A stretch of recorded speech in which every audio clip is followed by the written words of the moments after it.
नमस्कार, आप देख रहे हैं मुंबई क्राइम टीवी और मैं हूं आपके साथ अभिषेक।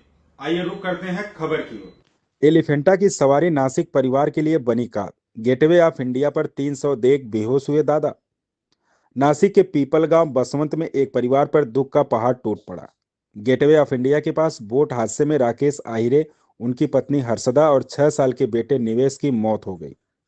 ये तीनों मुंबई इलाज के लिए गए थे। बुधवार शाम को एलिफेंटा की तरफ जा रही उनकी बोट को नौसेना की एक बोट ने टक्कर मार दी।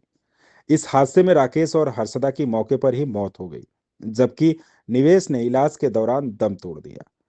राकेश, हर्षदा और निवेश 3 दिन पहले ही मुंबई गए थे।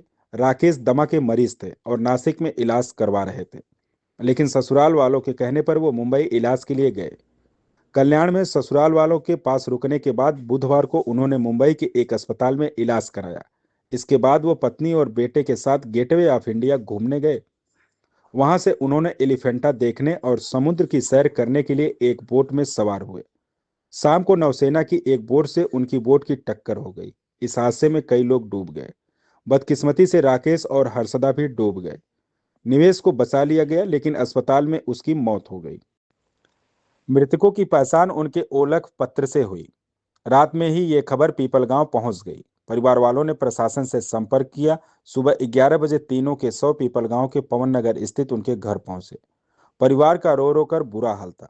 3 दिन पहले ही विदा हुए बेटे, बहू और पोते का इस तरह वापस आना किसी को भी हिलाकर रख देगा। तीनों का अंतिम संस्कार पीपलगांव के अक्षरधाम में किया गया। मृतकों की पहचान उनके ओलख पत्र से हुई। रात में ही ये खबर पीपलगांव पहुंच गई। परिवार वालों ने प्रशासन से संपर्क किया। सुबह 11 बजे तीनों के शव पीपलगांव के पवन नगर स्थित उनके घर पहुंचे। परिवार का रो रो कर बुरा हाल था। 3 दिन पहले ही विदा हुए बेटे, बहू और पोते का इस तरह वापस आना किसी को भी हिलाकर रख देगा। तीनों का अंतिम संस्कार पीपलगांव के अक्षरधाम में किया गया। मुश्किलों से कभी न घबराने वाले नाना अहिरे इस हादसे से पूरी तरह टूट गए हैं। राकेश उनके इकलौते बेटे थे। 30 साल से पीपलगांव बसवंत में रह रहे नाना अहिरे लेबर कॉन्ट्रैक्टर हैं। ये हादसा उनके लिए बहुत बड़ा सदमा है। पूरे इलाके में इस दुखद घटना से मातम पसरा हुआ है। इस खबर में बस इतना ही। बने रहिए मुंबई क्राइम टीवी के साथ।